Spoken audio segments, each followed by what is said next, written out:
রব্বুল আলামিন, পৃথিবীর কোনো মানুষ আমার গুনাহ সম্পর্কে জানে না, তুমি আমার গুনাহ সম্পর্কে জানো। আমি এমন গুনাহ করেছি আমার বিবি জানে না, বিবি গুনাহ করেছে আমি জানি না। আল্লাহ তুমি সব কিচ্ছু জানো, হে আমার প্রভু তুমি আমাকে মাফ করে দাও। আমার আল্লাহ বলে, তারপরও যদি তোমাদেরকে আমি মাফ না করি, তারপরও বান্দা তোমরা আমার রহমতের দরজা থেকে ফিরে যাইও না।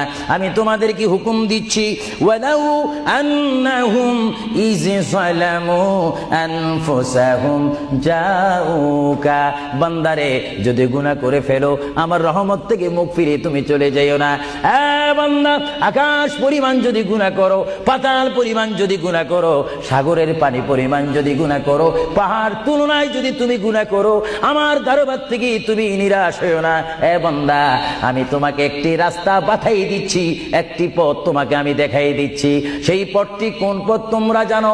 ওয়ালাউ আন্নাহুম ইয যালামু আনফুসাহুম জাউকা, বান্দারে যখন তোমরা বরবাদ হয়ে যাবে তখন তোমাদেরকে একটা পথ আমি তোমাদেরকে দেখাই দিলাম। সেই পথটির নাম হচ্ছে আমার রাসূলের মদিনা। জোরে বলেন সুবহানাল্লাহ।